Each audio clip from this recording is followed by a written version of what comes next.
That's right, Andrea. So again, JobKeeper recipients today will see their payments go down. So for full-time employees, they'll drop from $1,200 a fortnight down to $1,000 a fortnight.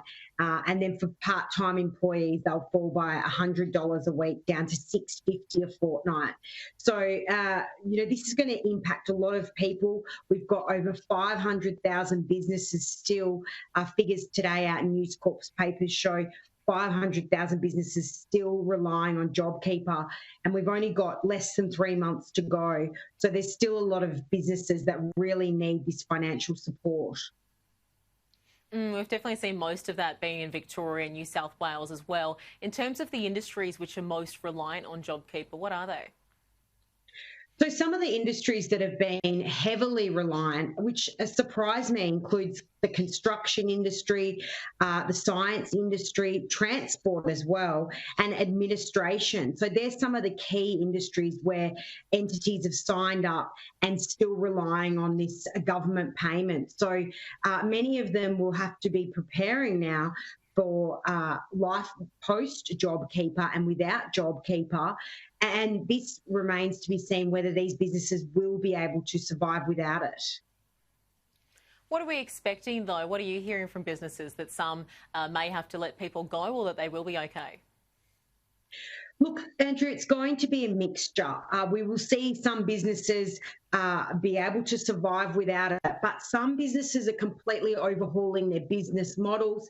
They're cutting staff or will be cutting staff. Small business operators that I'm talking in my area to, they're saying that they've totally revamped the way they operate, including cafes and restaurants, to have less staff and have things in items such as takeaway boxes to reduce back-end work at restaurants and cafes, for instance, where you've got people washing dishes, stacking shelves. Those sort of jobs will start to subside, and we'll see businesses, I believe, operate with fewer employees. Now, turning to another story in News Corp today, warning from Melbourne academics about the state's youth unemployment. What are the main issues here? Well, Andrew, this is incredibly concerning what's happening down here in Melbourne.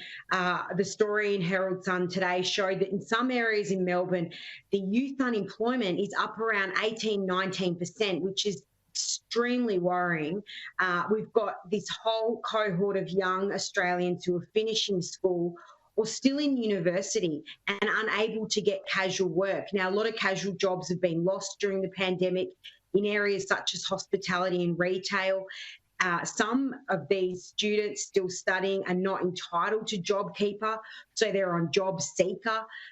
So we've got an issue of people also not being able to find jobs. So this younger cohort of Australians have a serious time ahead to see if work can be found for them. And what else has been done to help them get back into that workforce, though? So one of the things the federal government has done is rolled out the Jobmaker program. This gives businesses who take on younger workers 18 to 29 $200 credit a week to have them working for them. So there's an incentive for businesses to sign up young Australians. But it remains to be seen how successful this program is. It runs through until October. But look, there's a lot of concern for all age groups, not just young ones, but for those young ones who are leaving university. The question remains where those jobs will be and how they will actually get into the workforce, given what's gone down on, particularly down here in Melbourne with those prolonged lockdowns. Now, finally, Sophie, we saw some data come out from CoreLogic today regarding property values across Australia. There's been a slight bump. That's right, Andrea. So this was a bit of good news, I guess, for people who own property. House prices have gone up 3% in the last year.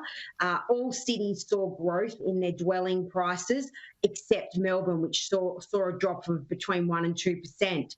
So for people who think they're going to snap up house price bargains, I'm a bit sceptical about that. We had the big banks predicting there would be property price falls of up to 30%. That has proven completely wrong, and we've seen them climb. So I think we'll see them rebound again this year as the economy picks up again.